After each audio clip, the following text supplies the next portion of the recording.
સવાર, બપોર, સાંજ એમ 3 મુલાકાત સમયમાં 500 વ્યક્તિઓને મુલાકાત આપતા 800 વ્યક્તિ સુધી પણ વાત જતી. એવા 2 મિલિયન 20 લાખ લોકોને એમણે વ્યક્તિગત મુલાકાત આપી, એમના પ્રશ્નો સાંભળ્યા અને એનો ઉત્તર આપ્યો. રોજના 40 થી 50 ઇનકમિંગ અને આઉટગોઈંગ ફોન કોલ્સ અટેન્ડ કરતા હતા. રોજ સાંજે 1.5 થી 2 કલાક આવી રીતે સત્સંગ સભામાં બેસતા અને સાથે સાથે આટલી મોટી સંસ્થાની વહીવટી જવાબદારી. રોજે રોજ એવરેજ સંસ્થાકીય વહીવટ માટે 3 કલાકની મિટિંગો એ કરતા. કારણ કે અમારી હોસ્પિટલોના બાંધકામ ચાલુ હોય, મંદિરોના કામકાજ ચાલુ હોય, અમારી સ્કૂલ અને અમારી હોસ્ટેલોના બાંધકામ ચાલુ હોય, એના લીગલ એડમિનિસ્ટ્રેટિવ પ્રોબ્લેમ્સ હોય, એ બધા માટે મિટિંગો કરવાની. બહુ જ મોટું વહીવટી તંત્ર ચાલે. એક વ્યક્તિ આટલો પુરુષાર્થ કરી શકે છે, આટલો પરિશ્રમ કરી શકે છે, એ પ્રમુખ સ્વામી મહારાજ આપણી માટે આદર્શ છે. આવા પરિશ્રમથી જ વ્યક્તિ આગળ વધી શકે. એમાં નીતિમત્તા અને પ્રામાણિકતા ભળે એટલે 4 ચાંદ લાગી જાય. આપણે બધા સચિન તેંડુલકરને રમતા જોયા છે, યસ ઓર નો? એમણે જ્યારે 20 વર્ષ ઇન્ટરનેશનલ ક્રિકેટમાં પૂરા કર્યા ત્યારે ટાઈમ્સ ઓફ ઇન્ડિયા મુંબઈ એમનો સ્પેશિયલ ઇન્ટરવ્યુ લીધેલો. એમને પૂછ્યું કે sir, what is the secret of your success? તમારી સફળતાનું રહસ્ય શું છે? 20 વર્ષનું ઇન્ટરનેશનલ ક્રિકેટ, એ પહેલા 4 વર્ષનું ડોમેસ્ટિક ક્રિકેટ, 24 વર્ષનો ક્રિકેટ. તમારી સફળતાનું રહસ્ય શું છે? ત્યારે સચિન તેંડુલકરે બહુ જ સરસ જવાબ આપેલો. એમણે કહ્યું કે હું દુનિયામાં ગમે ત્યાં હોઉં, સવારે 6 વાગે એટલે હું નેટ ઉપર પ્રેક્ટિસ માટે પહોંચી જ ગયો હોઉં. Discipline, hard work. પત્રકારે તરત બીજો પ્રશ્ન પૂછ્યો કે આગલા દિવસે તમે સેન્ચુરી કે ડબલ સેન્ચુરી કરી હોય તો? સચિન તેંડુલકર બોલ્યા કે આગલા દિવસે મેં સેન્ચુરી કરી હોય તો પણ બીજા દિવસે સવારે 6 વાગે નેટ ઉપર પહોંચી જ જવાનું. 500 ડિલિવરી ફેસ કરવાની જ, એટલે કે 500 બોલ ફેસ કરવાના જ, અને પછી જ બીજી કોઈ ક્રિયામાં પ્રવર્તવાનું. પત્રકારે આ ઉત્તરમાંથી ત્રીજો પ્રશ્ન કાઢ્યો કે આગલા દિવસે તમે સેન્ચુરી કે ડબલ સેન્ચુરી કરી હોય તો તમને ખબર હોય કે બધા મીડિયામાં મારા ફોટોગ્રાફ્સ હશે, ફોટોગ્રાફ્સની જે કેપ્શન કેવા લખેલા હશે, તેની તમને આમ ઉત્સુકતા ના હોય સવારથી કે કયા મીડિયાએ મારો કયો પોસ્ટ છાપ્યો છે અને મારી નીચે કેવું કેપ્શન લખેલું છે? સચિન તેંડુલકર બોલ્યા કે મને ખબર હોય કે મેં ગઈકાલે સેન્ચુરી કરી છે, એટલે આજે બધા ન્યૂઝપેપરમાં મારા સમાચાર હશે, મારા ફોટોગ્રાફ હશે, પણ એ વિચાર હું સવારે બંધ રાખું છું.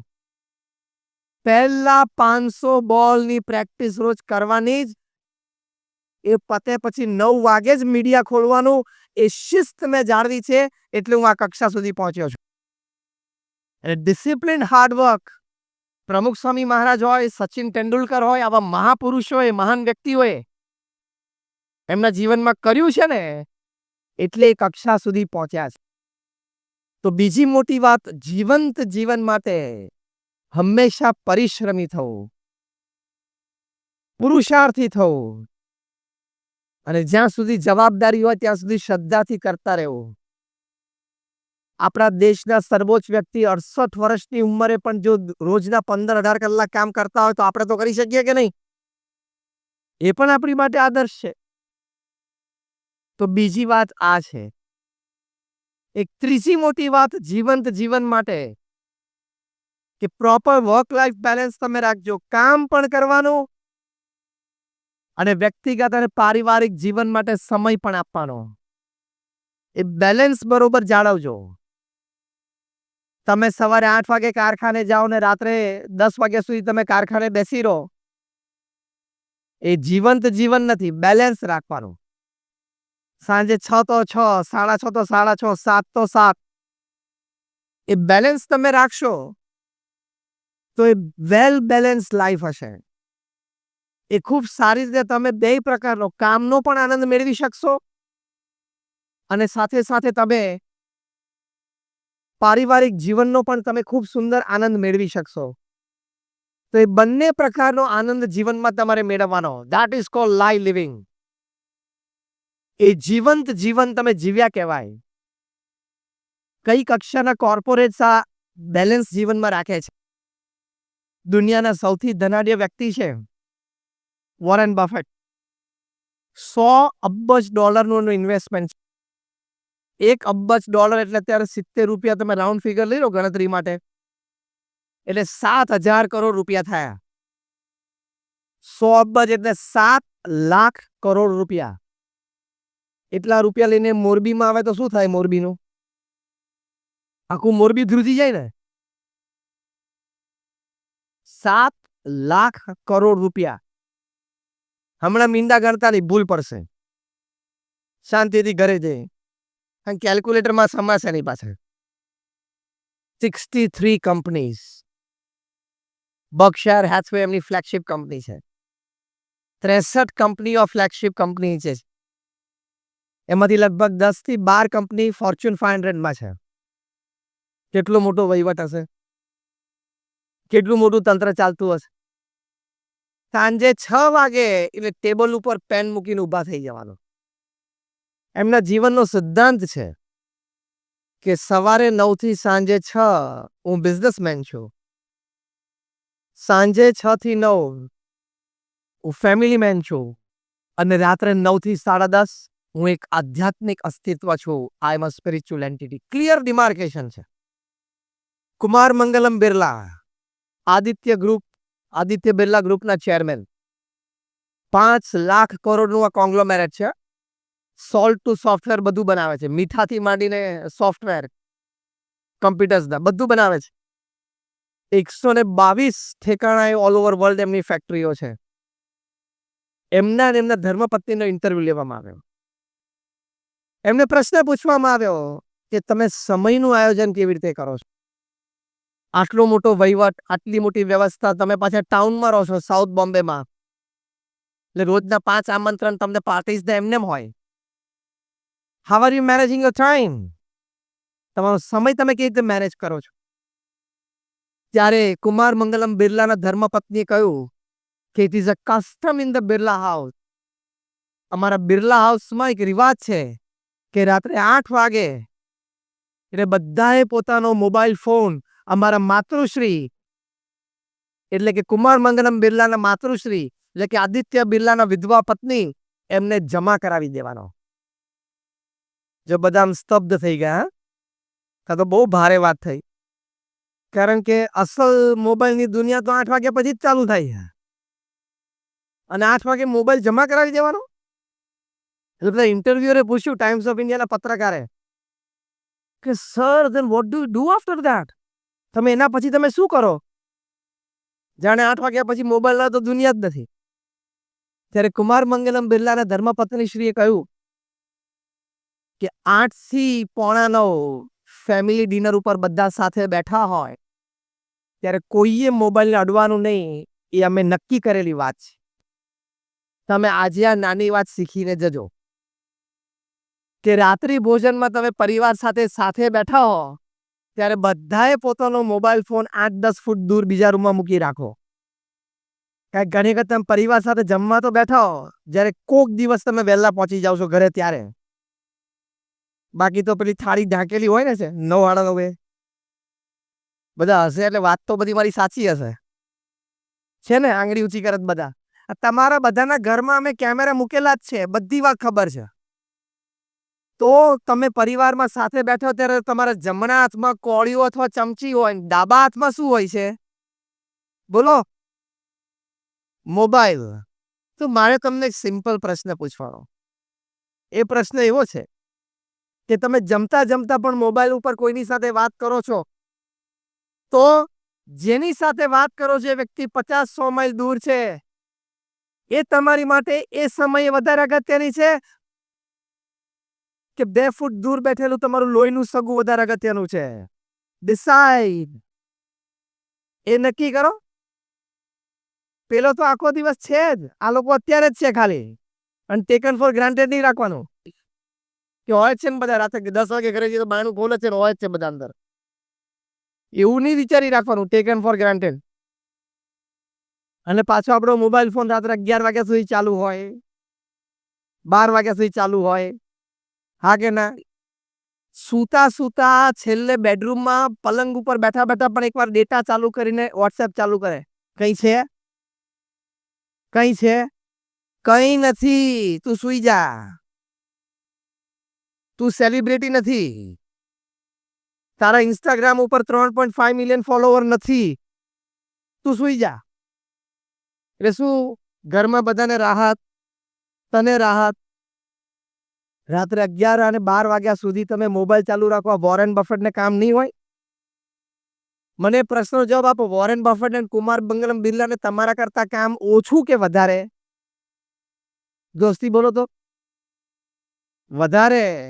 તો એ રાત્રે 6 વાગે અને 8 વાગે મોબાઈલ બંધ કરી દેતા હોય તો તારે અહીંયા મોરબીમાં 11 વાગે સુધી ચાલુ રાખવાનું કામ જ શું થયું?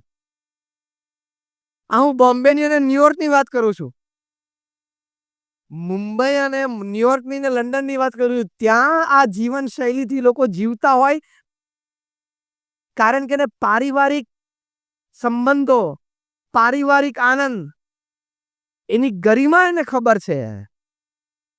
This gadget is made to serve you. The reverse has happened. We have become the slaves of this gadget. Mobile બન્યો છે આપની સેવા કરવા માટે, પણ રિવર્સ બન્યું. આપણે એના નોકર બની ગયા. કોઈ જોડે વાત કરતો હોય ને પ્રત્યક્ષ, વચ્ચે મોબાઈલ આવે ને તો પાછું મોબાઈલ ઉઠાવે. બહુ ખોટા સંસ્કાર છે, બહુ ખરાબ હેબિટ કહેવાય. એને અંગ્રેજીમાં એક શબ્દ છે ફબર, ફબિંગ કહેવાય. કે તમારી સામે જે પ્રત્યક્ષ માણસ બેઠો જેની તમે કિંમત નથી કરતા, એની સાથે ચાલુ વાર્તાલાપે કોઈક હજારો માઇલ દૂરથી રિંગ વગાડે છે અને તમે ફોન ઉપાડો છો, એટલે યુ આર અ ફબર. તમે ફબિંગ કરો છો. આ નવો ટર્મિનોલોજી છે. તો આની વિવેક અને મર્યાદા જોઈએ.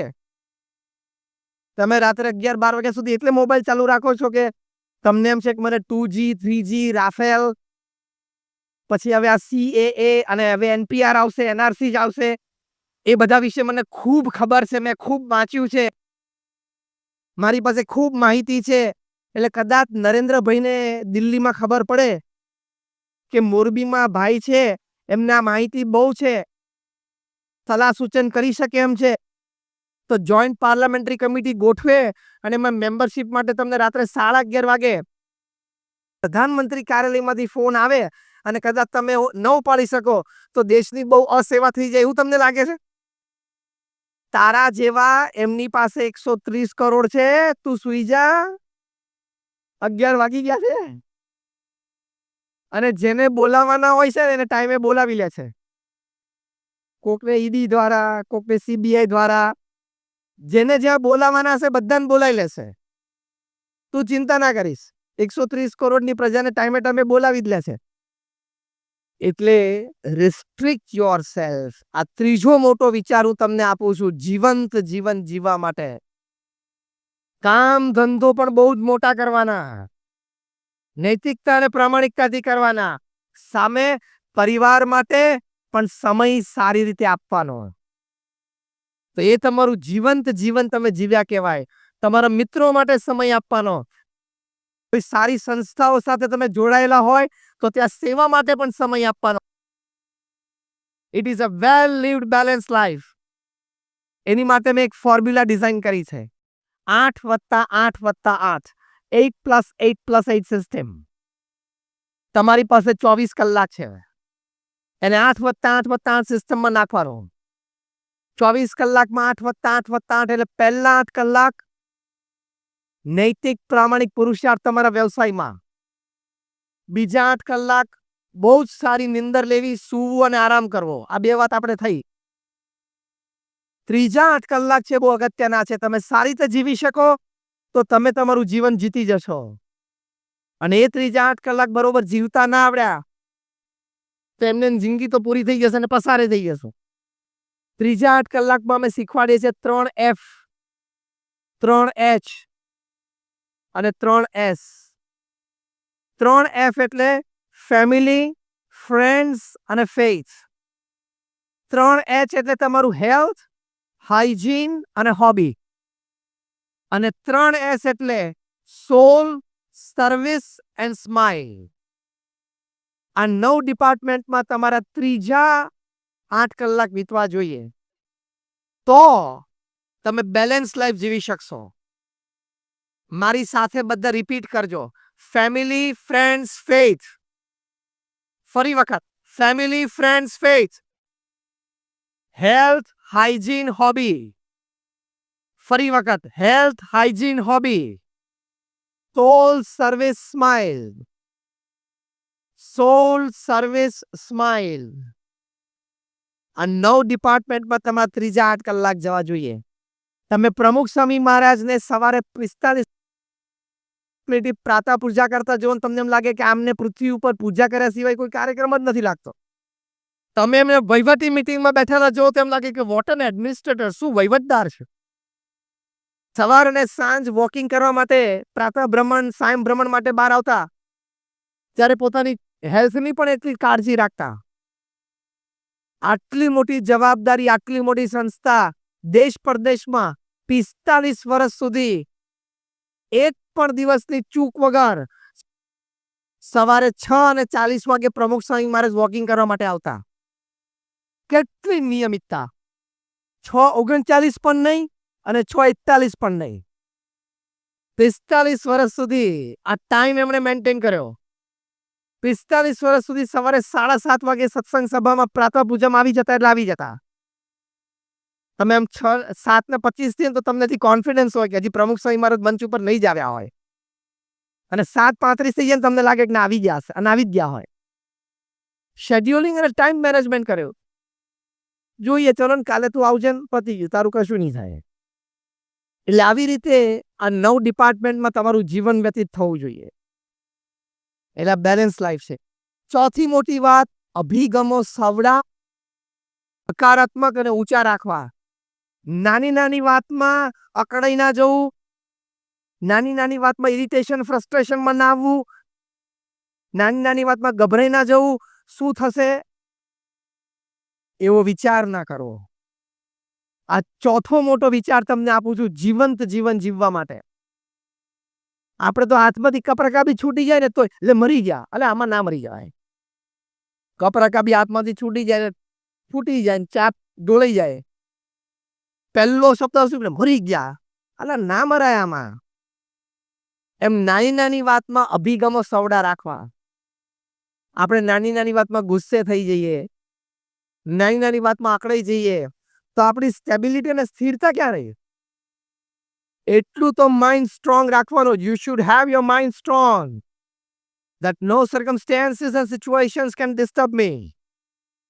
એટલે કે કોઈ પણ સંજોગો અને પરિસ્થિતિ મને ડિસ્ટર્બ ના કરી શકવી જોઈએ. વરસાદ પડતો હોય પણ કોઈ કારણોસર તમારે ઘરની બહાર જવાનું થયું, કોઈ વડીલની દવા હોય, કોઈ નાના બાળકની દવા લેવા જવાનું થયું, XYZ કોઈ પણ કામ માટે, પણ વરસાદ પડતો હોય તો પલળવું ના હોય તો આપણે શું કરીએ? રેઇનકોટ પહેરી લઈએ, છત્રી રાખી દઈએ. એટલે પૈસા છે ભેગા લઈ ગયા હોય પ્લાસ્ટિકની કોથળીમાં રબર બેન્ડ ચડાવી દઈએ તો કઈ તકલીફ છે? વરસાદ બંધ નહીં રહે, આપણે રેઇનકોટ અને છત્રી લઈ લેવાના. એમ પરિસ્થિતિ અને સંજોગો તો પ્રતિકૂળ રહેવાના. તમારી ડિફેન્સ સિસ્ટમ તમારે પાવરફુલ રાખવાની. તો સ્થિરતાથી, સ્ટેબિલિટીથી, એટીટ્યુડ સાથે જીવાય. પ્રમુખ સ્વામી મહારાજ એક વખત ન્યુયોર્કમાં હતા. રૂમ બહુ નાની હતી. કોઈ કહ્યું સ્વામી રૂમ બહુ નાની છે. પ્રમુખ સ્વામી મહારાજે કહ્યું કે નાની રૂમ બહુ સારી, પાવર ઓછો બળે. 2 ના બદલે 1 ટ્યુબલાઇટ જોઈએ. એક જ અઠવાડિયા પછી પ્રમુખ સ્વામી મહારાજ ટોરન્ટોમાં હતા, કેનેડામાં. કોઈ કહ્યું સ્વામી મોટી રૂમ બહુ સારી, કારણ કે રૂમ મોટી હતી, સ્પેશિયસ હતી. કે કહ્યું સ્વામી મોટી રૂમ બહુ સારી. પ્રમુખ સ્વામી મહારાજ તરત બોલ્યા, હા મોટી રૂમ સારી, વધારે લોકો આવી શકે અને બેસી શકે. ખબર પડી? આ નાની રૂમ પણ સારી, મોટી રૂમ પણ સારી. શું વિચારો છો ને એની ઉપર નક્કી થાય છે આ વાત. નહીં તો બેમાં તકલીફ હોય. આપણે તો બેમાં ફરિયાદ હોય. એટલે નાની નાની વાત મને ચૂ ચૂ ચૂ ચૂ ચૂ ચૂ નહીં કરવાનો. આપણો સ્વભાવ કેવો છે? નાની નાની વાતમાં શંકા જાય. You will not live a live living. જીવંત જીવન તમે નહીં જીવી શકો જો નાની નાની વાતમાં તમે ચૂ ચૂ ચૂ ચૂ કરશો તો. આપણે પાર્ટીમાં કે ગેધરિંગમાં કે લગ્ન પ્રસંગે ગયા હોય ને, કોઈક આપણી સામે 2-3 વખત જોવે ને તો વિચાર શરૂ થાય, કેમ જોતો હશે, કેમ જોતો હશે. હવે એનો ઉત્તર આપું તમને, કેમ જોતો તો? આપું ઉત્તર? એને આંખ છે ને જોવે. તે બહુ વધારે પડતું માની લીધું કે મારી સામે જોતો તો. અને 2 જ વાર જોયેલું. તું જે 5 વારની વાત કરે છે ને બાકીની 3 વાર તો આમ જોતો તો ને તું વચ્ચે આવી ગયેલો.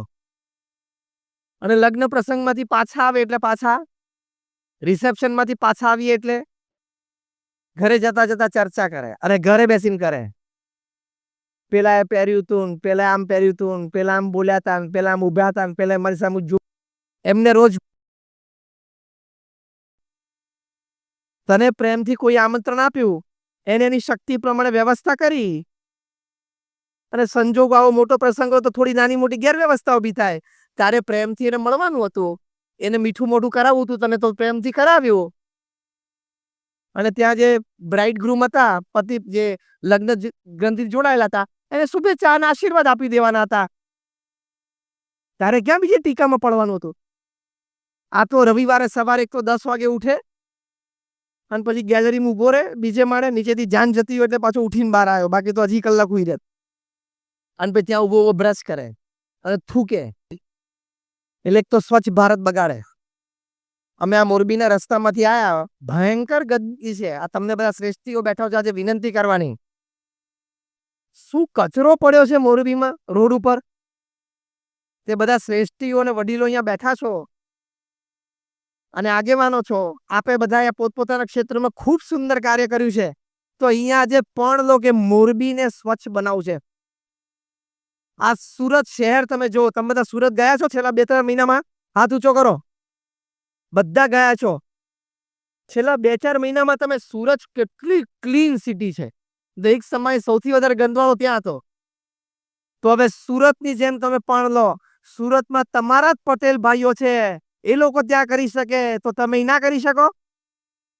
થાય કેતો હોય આંગળી ઊંચી કરો તો થાય. વાહ, પેલા તો 2 હાથ ઊંચા કરે, બહુ તાકાતથી બોલ્યા.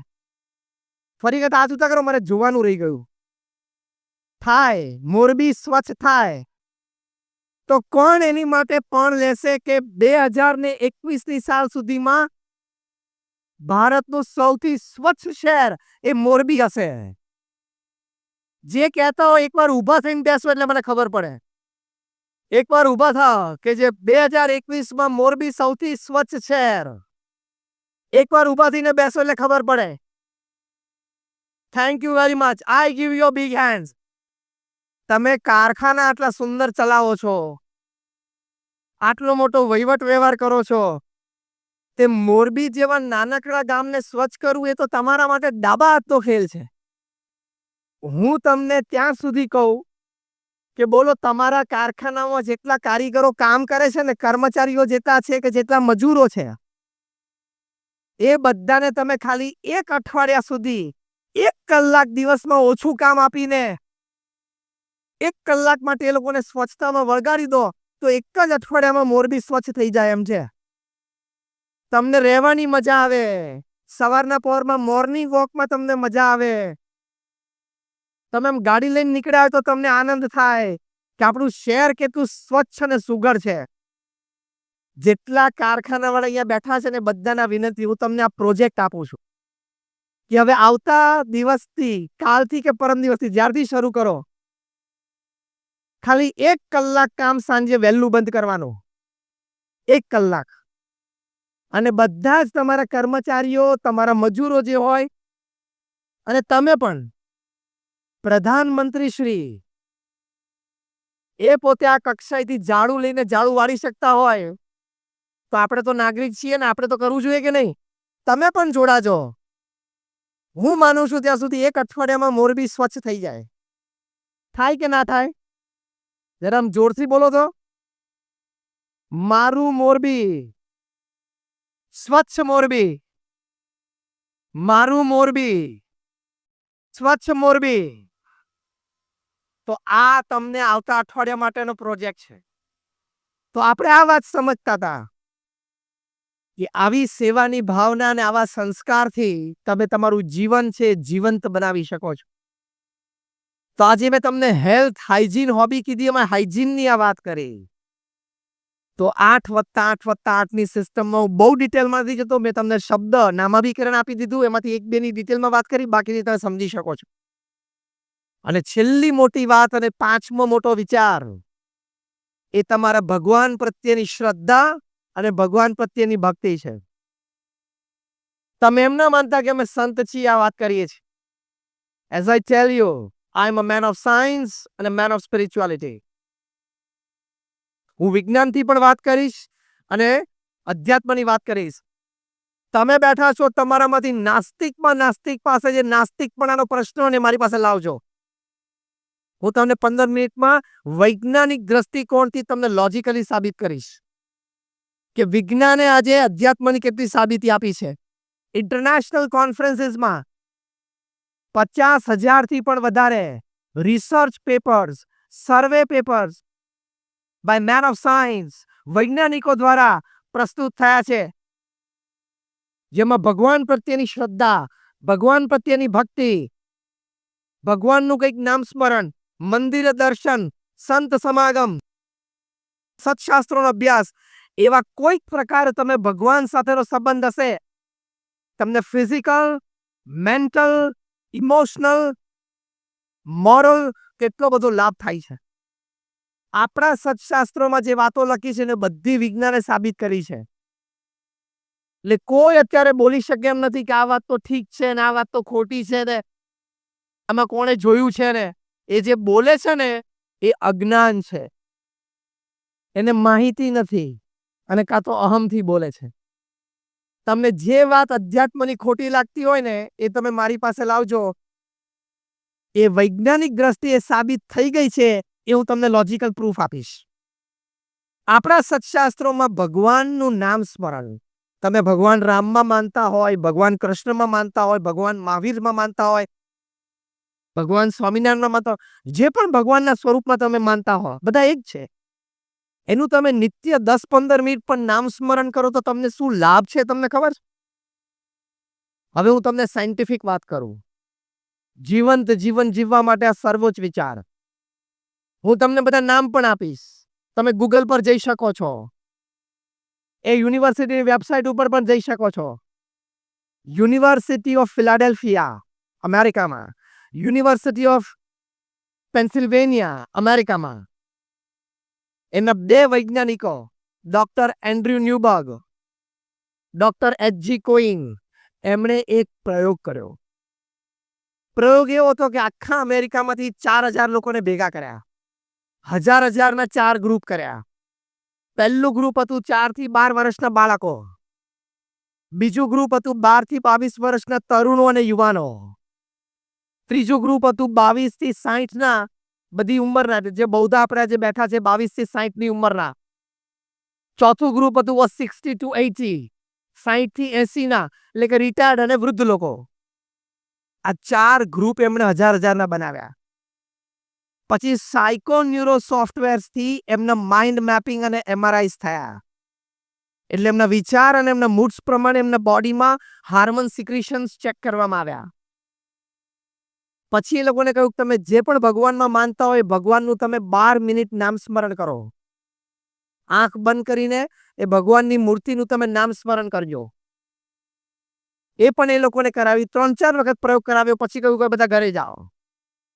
આ બધા કોઈ એક ધર્મના નહોતા, across class, creed, colour, religion, nationality.